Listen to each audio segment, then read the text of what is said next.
ஒரு நல்ல கதையை எடுத்துக்கிட்டு, அதாவது ரொம்ப மிக யதார்த்தமாக இந்த மாதிரி கேள்விகள்லாம் வராத ஒரு கதையை எடுத்துகிட்டு ஜெயிக்கிறது சாதாரணமான விஷயம். ஆனால் இப்படி ஒரு கேள்வி உள்ளே இருக்கிறத 22 வருஷம் கழித்து அந்த ரகசியத்தை இப்போ தான் நான் சொல்கிறேன்.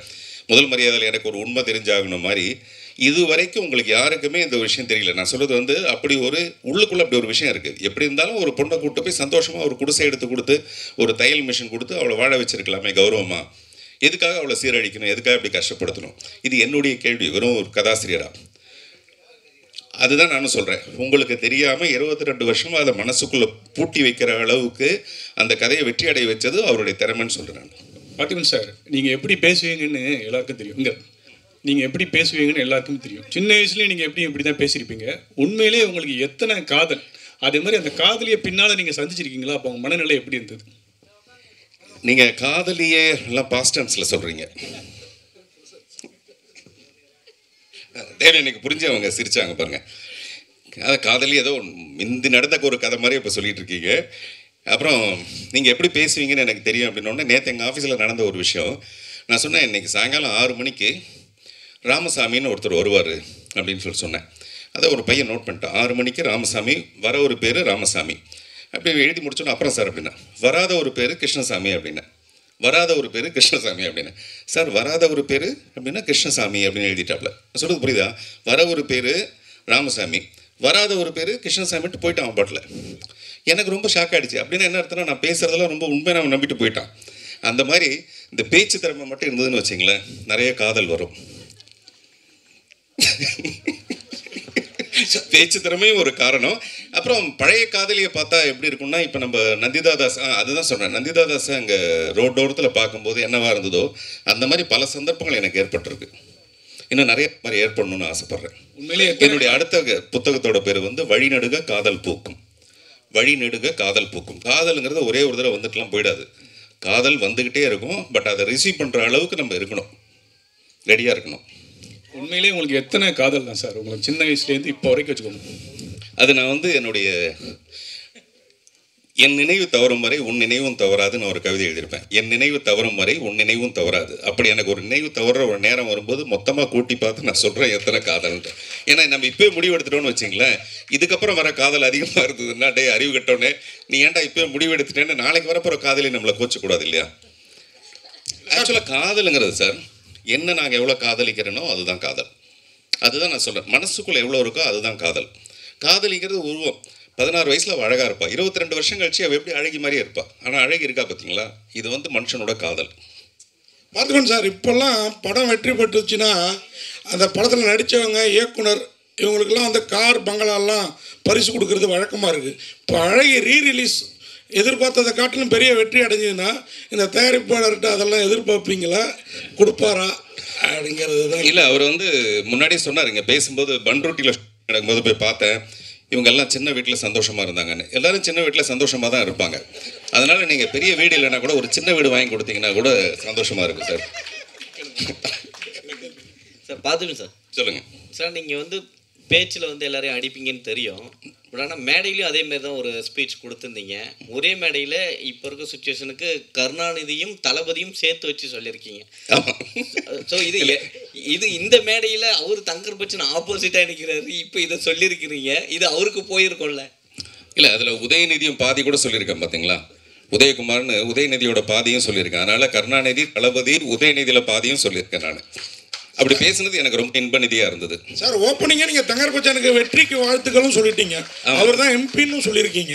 இங்கேயே பிரச்சாரத்தை ஆரம்பிச்சிட்டீங்க. உங்களை மாதிரி தேவயானி மேடம் அவருக்காக பிரச்சாரத்துக்கு, ஏன்னா இவ்வளோ பெரிய வெற்றி இன்னைக்கு மனசில் நிற்கிது, நீங்கள் போவீங்களா பிரச்சாரத்துக்கு? நல்லா கேட்டிங்க சார். நன்றி இருக்கணும் சார், ஒருத்தருக்கு நன்றி இருக்கணும். நமக்கு இந்த மாதிரி ஒரு நல்ல நல்ல படங்கள், மறுமலர்ச்சி, காதல் கோட்டை, இதெல்லாம் நம்ம கொடுத்தவங்களுக்கு நம்ம பிரச்சாரம் போகணுமேங்கிற ஒரு நன்றி இருக்கணும். சொல்லுங்கள் பார்க்கலாம். பதில் சொல்லுங்கள் மேடம். சார், அது மாதிரி தயாரிப்பாளர் வந்து நந்திதா கையில் தாமரை வச்சிருக்காரு. அவர் வெற்றி பட்டா நல்லா இருக்கும். அவர் வெற்றி அடையணும் இல்லையா? அவர் ஒரு புது ஜர்னியில் ஆரம்பிக்கிறாரு. அந்த ஜர்னி அவருக்கு சிறப்பாக வரட்டும்னு நான் வேண்டிக்கிறேன், வாழ்த்துறேன். பார்த்துக்கோங்க சார், தயாரிப்பாளர் ஏதோ நினச்சி கையில் வந்து தாமரை பூ வச்சிருக்காரு. அது வந்து என்ன நினைக்கிறீங்க? அது ஏன்னா தங்கர் பச்சான்னா அவருக்கு நண்பர், அவரும் இப்போ அந்த கூட்டணியில் தான் இருக்கிறாரு. அதனால தான் இந்த ரீரிலீஸோவா எங்களுக்கு அந்த சந்தேகம். அது தெரியல. தயாரிப்பாளர் வந்து தாமரை பூ வச்சிருந்தா தப்பு இல்லைங்க, தாமரைன்னு ஒரு பெண்ணை வச்சிருந்தா தான் தப்பு. அவர் தான் தேவயானி மேடத்தையே சகோதரின்ட்டாரு. தேவயானி கிட்ட வந்து எல்லாருக்குமே அந்த மாதிரியான ஒரு விஷயம் உண்டுங்க. அது ரொம்ப ரொம்ப முக்கியமான விஷயம். அந்த குடும்ப பாங்கான ஒரு விஷயம் வந்து நடிப்பில் மட்டுமே கிடையாது. நான் அவங்கள இப்போ நாங்கள் ஒரு 3 படம் நடிச்சிருக்கோம். மூணு படம் தான் நடிச்சிருக்கோம். நான் கொஞ்சம் பொய் சொல்லுவேன், அதனால் மிஸ் ஆகிருக்கும்னு நினைக்கிறேன் நான். ஸோ அவங்கக்கிட்ட வந்து அந்த மாதிரியான ஒரு பண்பு இருக்குது. நம்ம பார்த்தா நான் அழகாக நான் வழக்கமாக சொல்லுவேன், எந்த பொண்ணை பார்த்தாலும் நமக்கு முதல்ல மரியாதை வரணும், அப்புறம் தான் மீதி எல்லாம் வரணும். அந்த மரியாதை வந்து தேவயானிகிட்ட எப்போவுமே வரும். வாழ்த்துக்கள். பார்த்திபன் சார், இங்கேங்க ஆக்சுவலி இப்போ வர படங்களுக்கு பெரிய படங்களாக இருக்கட்டும், சிறிய படங்களாக இருக்கட்டும், ஆனால் தேட்டர்கள் வந்து கிடைக்கிறதே இல்லை. ரீரிலீஸ் வந்து வருது, சில பேர் வந்து தகவல் ஏன் ரீரிலீஸ் பண்ணோம், எல்லாம் டிவியில் எல்லாத்துலேயுமே போட்டாங்களே எதுக்காக அப்படின்ற ஒரு கேள்வி இருக்குது. ஸோ இதை பற்றி என்ன நினைக்கிறேன், ஏன்னா நீங்களும் படம் எடுத்துகிட்டு இருக்கீங்க இப்போ இன்ன வரையும். ஸோ தேட்டர்கள் கிடைக்காம நிறைய முறை நீங்களும் சொல்லியிருப்பீங்க, இதை பற்றி என்ன நினைக்கிறீங்க? இல்லை, நான் வந்து இந்த ரீரிலீஸ் ஆகிற படங்களை பற்றி எப்போவுமே சொன்னது கிடையாது. நல்ல விஷயங்கள் வந்து மறுபடியும் நமக்கு வந்துக்கிட்டே தீரும். அலைகள் மாதிரி மறுபடியும் வந்து அது காலம் நம்ம தொட்டுக்கிட்டே இருக்க மாதிரி நல்ல படங்கள் திரும்பி வரும். அந்த மாதிரி தான் இந்த படம். அது வேட்டையாட விளையாட இருந்தாலும் சரி, 96 இருந்தாலும் சரி. இன்னும் சொல்லப்போனால் இந்த அழகிய ஒரு வகையான தேவதாஸ் தான். தேவதாஸ்னு நாகேஸ்வரன் சாவித்திரி நடித்த படம் பார்த்தீங்கன்னா அந்த கதையோட ஒரு மைய கருத்து இந்த படத்துலையும் இருக்கும். இப்போ நான் சொல்கிறது 2வது அதிர்ச்சி தகவல் சொல்கிறேன். இதெல்லாம் நான் ஏன் சொல்கிறேன்னா, நாளைக்கு படம் பார்க்கும்போது இல்லை, ஏதோ ஒரு வகையில் பழைய அழகி தானே அப்படின்னு இல்லாமல் இந்த அழகில் இன்னும் நிறைய விஷயம் இருக்குதுன்னு சொல்கிறதுக்காக நான் இந்த விஷயத்த சொல்கிறேன். அதனால் இது ஒரு ஓப்பன் கிரவுண்ட், யார் வேணாலும் விளையாடலாம். ஆனால் பெரிய படங்கள் வரும்போது மட்டும்தான் என்னுடைய அப்ஜெக்ஷன் என்ன இருக்குன்னா, பொங்கல் தீபாவளி மாதிரி படங்கள் டைமில் ஏன் நீங்கள் பெரிய படங்களை ரிலீஸ் பண்ணுறீங்க, அந்த நேரத்தில் நீங்கள் சின்ன படங்களை ரிலீஸ் பண்ணுங்கள். ஏன்னா பெரிய நடிகர்களோட படம் ரிலீஸ் ஆகிறதே ஒரு பொங்கல் மாதிரி பண்டிகை தானேன்னு அடிக்கடி நான் சொல்லிட்டு இருக்கேன். அதனால் என்னுடைய பிரச்சனை வந்து பெரிய படங்கள் கிடைக்கும்போது சின்ன படங்களுக்கு இடம் கிடைக்க மாட்டேங்குது அப்படிங்கிறது தான் என்னுடைய விஷயம். ஆனால் அழகி மாதிரி இந்த படங்களுக்கு கிடையாது. தேவயானி மேடம், லாஸ்ட்டாக ஒரு கொஸ்டின் மேடம். நீங்கள் வந்து இப்போ கேட்டீங்க, நீங்களே முடிவு பண்ணிட்டீங்க. இல்லை அதை முடிக்கட்டும், இல்லை மற்றவங்களுக்கு கேட்கட்டும். மேடம், இந்த படம் வந்து அழகி இப்போ வந்து ரீரிலீஸ் பண்ணியிருக்காங்க. ஒருவேளை ரீமேக் இல்லை பார்த்திபன் சார் எல்லாரும் சொல்கிற மாதிரி பார்ட் 2 எடுத்தால் நீங்கள் அதில் அந்த வளர்மதி கேரக்டர் பண்ணுவீங்களா இல்லை தனம் கேரக்டர்? ஏன்னா பார்த்திபன் சார் இவ்வளோ விளக்கம் கொடுத்துட்டாரு, காதலியோட மனைவி தான் புரிஞ்சுக்கிட்டவங்க அப்படின்லாம் சொல்லி. நீங்கள் இப்போ விரும்புகிறது நந்திதா கேரக்டர் விரும்புவீங்களா திருப்பி இப்போ பண்ணுறப்ப, இல்லை உங்கள் கேரக்டரை திருப்பி பண்ணணும்னு நினைப்பீங்க? முதல்ல சார் சொல்லட்டும், அவர் பண்ணுறாருன்னா இல்லையா, அவர் முதல்ல ரெடி பண்ணணும் இல்லையா, கதை ரெடி ஆகணும். கதை ரெடியாக இருக்குதா, டைரக்டர் வரட்டும் சொல்லட்டும், முதல்ல சார் தயாரிக்கணுமே. அவர் தயாரித்தா அதுக்கப்புறம் நான் கதை கேட்பேன், என்ன சொல்கிறாரு பார்க்கலாம், அப்புறம் உங்களுக்கு தகவல் வந்துடும். கரெக்டா? இல்லை, பிரச்சனை வந்து ஒரு தயாரிச்சுன்னா அவங்க சண்முகமாக கூட நடிப்பாங்க, நான் வளர்மதியாக கூட நடிப்பேன். அதனால் பிரச்சனை வந்து அவர் தயாரிக்கணும், அவ்வளோதான். இப்போ நாங்கள் பாருங்க 2 பக்கம் ப்ரெஷர் கொடுத்து அவங்க வீட்டில் மறுபடியும் சொல்லி எப்படியாவது அழகிட்டு ஆரம்பிச்சிருங்க அப்படின்னு சொல்கிறோம். சொல்லுங்க. புதிய பாதை வந்து அது ரீரிலீஸாக இல்லாமல் அகெயின் மறுபடியும் அதே படத்தை நான் பண்ண போகிறேன். மறுபடியும் ஒரு பெரிய உலக அதிசயம் ரீமேக்னா மறுபடியும் 33 வருஷம் கழிச்சு நானே ஹீரோவாக நடித்து அந்த படத்தை பண்ண போகிறேன். அந்த படத்தோட பேர் டார்க் வெப்னு பேர், ஒரு ஆங்கிலம் டார்க் வெப்னு பேர். அது இந்த படம் இப்போ என்னுடைய டீன்ஸ் படம் ரிலீஸ் ஆனதுக்கப்புறம் அந்த படத்துக்கான வேலையை ஆரம்பிப்பேன். தேவயானி மேடம், இந்த படம் வந்து 22 வருஷம் ஆகிட்டு, இந்த பையங்கள்லாம் இவ்வளோ வளர்ந்துட்டாங்க. ஆனால் நீங்கள் இந்த பாரதியில் பார்த்த செல்லம்மா மாதிரி, இந்த அழகியில் பார்த்த வளர்மதி மாதிரி அப்படி இருக்கீங்களா? உண்மையான அழகியா? என்ன சாப்பிட்றீங்க, என்ன எக்ஸசைஸ் பண்ணுறீங்க, கொஞ்சம் அந்த மாதிரி சொல்லுங்கள். அது ராஜகுமாரனுடைய சமையல், அது அந்த மாதிரி இளமையாகவே வச்சுருக்காங்க அவங்கள. எல்லாமே கடவுளோட அனுகிரகம் தான் நினைக்கிறேன். அப்புறம் உங்கள் எல்லாரோட அன்பு, உங்கள் எல்லாரோட ஆசீர்வாதத்தினால அப்படி இருக்கிறேன்னு என்னவோ, என்னோட அப்பா அம்மாவோட ஆசீர்வாதத்தினால இருக்கிறேன். ஸோ இட்ஸ் காட்ஸ் கிஃப்ட்னு நினைக்கிறேன். So I have to work இல்லையா, இன்னும் நிறைய எனக்கு பண்ண வேண்டியது இருக்குது, இன்னும் நிறைய நடிக்க வேண்டியது ஆசையாக இருக்குது. ஸோ இப்படி இருந்தால் தானே அதை அச்சீவ் பண்ண முடியும். இன்னும் நிறைய கதாபாத்திரங்கள் பண்ணணும், இன்னும் சினிமாவில் இன்னும் நிறைய சாதிக்கணும்னு ஆசைப்படுறேன். அதனால் கடவுள் எனக்கு வந்து இதே ஹாப்பினஸோட இப்படியே சந்தோஷமாக. தேவயானியோட புற அழகை விட அக அழகு வந்து நான் ரொம்ப நேசிக்கிறேன். ஏன்னா ஒரு கதாநாயகா நடித்து பரபரப்பாக இருந்து அதுக்கப்புறம் அப்படியே போய் ஒரு ஸ்கூலில் போய் ஒரு டீச்சராக அவங்க இருந்த ஒரு தருணம் இருக்குது பார்த்தீங்களா, அதை வந்து ஹேட்ஸ் ஆஃப் டு யூ. அது வந்து யாருக்கும் அவ்வளோ சீக்கிரமாக, நீங்கள் சராசரி நடிகைகளுக்கே அப்படி ஒரு எண்ணம் வரவே வராது. அவங்க இன்னும் அந்த மேக்கப்பை கலைக்கவே மாட்டாங்க, அதுலேருந்து அந்த கிரீடத்தை இறக்கவே மாட்டாங்க. அதுலேருந்து ஒரு சமநிலைக்கு போய் சாதாரணமாக ஒரு டீச்சராக ஒர்க் பண்ண ஒரு விஷயம் இருக்குது பார்த்தீங்களா, அது இன்னுமே என் மனசுக்குள்ளே அவங்கள பேரழகியாக காமிச்சிட்ருக்கு, அழகி இல்லை. தளபதி சார், உங்களுக்கு ஒரு கேள்வி.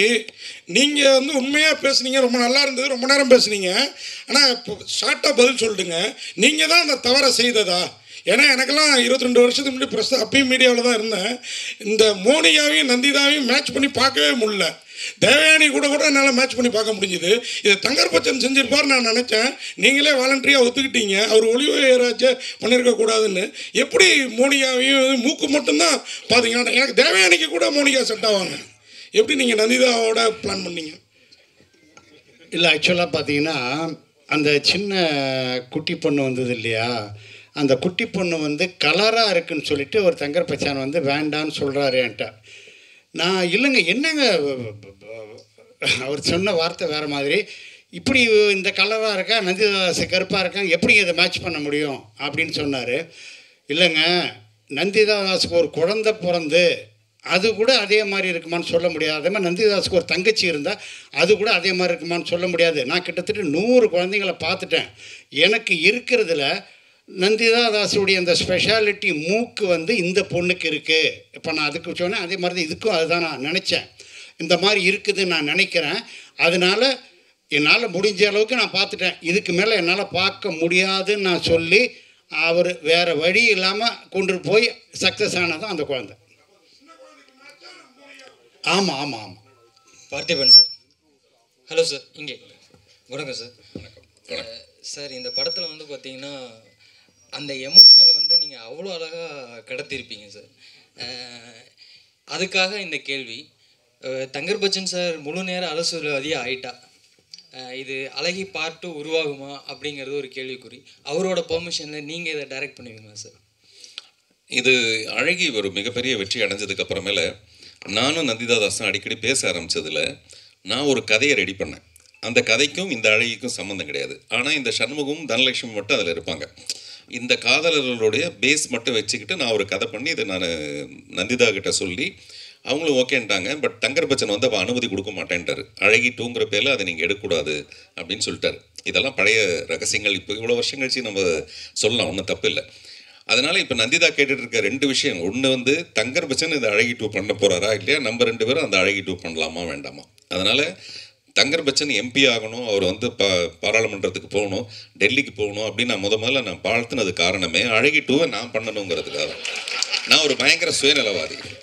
நம்மகிட்ட இருக்கிற காதலுக்கு அழகின்னு ஒரு படம் பண்ணலாமே 2, ஏன் பண்ணக்கூடாது? அதில் வளர்மதி மனசுலேயே இருப்பாங்க. இல்லை, நான்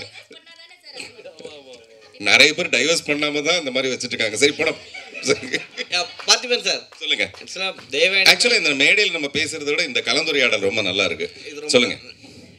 படத்துல நீங்க ஒரு பெர்ஃபார்மன்ஸ் பண்ணுவீங்க, தேவானி மேடம், நந்திதா மேடம், சின்ன பசங்க எல்லாம் பண்ணிட்டு இருப்பாங்க. ஆமா, ஆளுக்கு ஒரு பேமெண்ட் கொடுத்ததுனால ஆளுக்கு ஒரு பெர்ஃபார்மன்ஸ் பண்ணணும். இந்த பெர்ஃபார்மன்ஸை தாண்டி இசைஞானி வந்து அவங்க இசையில வந்து அதிகமா காமிச்சிருப்பாங்க. ஸோ அதை பத்தி சொல்லுங்க. இல்லைங்க, அது வந்து நம்மளுடைய வார்த்தைகளுக்கு அப்பாற்பட்ட ஒரு விஷயம். அவர் கருணாநிதி சார் சொன்ன மாதிரி நிறைய ராஜா சாரை பற்றி நம்ம சொல்லிட்டே ஏன் இந்த கொஸ்டின் கேட்டேன்னா, யாருமே இளையராஜாவை பற்றி பேசவே இல்லை. இல்லை, அதான் சொன்னாங்க எல்லாம் கருணாநிதியை தவிர. அதான் அதை நான் பேசலாம்னு நினச்சிட்டு இருந்தேன். பட் என்னென்னா அதுக்கு ரொம்ப சரியான வார்த்தைகள்லாம் வேணும் முதல்ல அதை பற்றி அவர் சொல்கிறது. ஏன்னா எனக்கு தெரிஞ்சு அழகியோட 51% வந்து இசைஞானி தான், 49% தான் அழகிங்கிற ஒரு படம். அதனால் நான் இப்போ சொன்னேன் இல்லைங்களா, முதல்ல இந்த கதை நான் நடிக்க வரும்போது தளபதி என்ன பிரச்சனை சொன்னான்னு தெரியல எனக்கு. பட் இந்த மாதிரி சில கேள்வி நான் சொன்னேன். இவ்வளோ பெரிய மங்களால் இருக்கிறவன் ஏன் சார் தன்னுடைய காதலியை கொண்டு போய் இங்கே கொண்டு போய் இவ்வளோ கஷ்டப்பட வைக்கணும்ல. நான் அவர்கிட்ட கேட்டேன், சார் அப்படி விட்டுருங்க சார், நடிங்க சார் நீங்கள் அப்படின்ட்டாரு. அப்புறம் நான் நடித்தது கூட பத்தாதுன்ட்டார். சார் சண்முகம்லாம் இன்னும் கொஞ்சம் நல்லா எமோஷ்னலாக நடிக்கணும் அப்படின்னு சொன்னார். இப்போ சொல்கிறாரு, இல்லை சார் இந்த இப்போ பார்த்தோம்னா அந்த படம் இந்த வருஷத்துக்கு அது சரியாக இருக்குது, இப்போ பார்க்குறதுக்கு அது சரியாக. ஒருவேளை நான் ஓவர் ஆக்ட் பண்ணியிருந்தேன்னு வச்சுங்க, இப்போ அவங்க பெண் சிவாஜின்ற மாதிரி நான் ஒரு ஆண் சிவாஜின்னு சொல்லிட்டு நானும் பர்ஃபார்ம் பண்ணியிருந்தேன்னு வச்சிங்களேன், அது வந்து வேறு லெவலில் ஆயிருக்கும். அதனால் அந்த சட்டில் பர்ஃபார்மன்ஸ் தான் அதுக்கு கரெக்டு. இந்த மாதிரி எங்களுக்குள்ள ஒரு சின்ன முரண்பாடுகள் வந்திருக்கும்.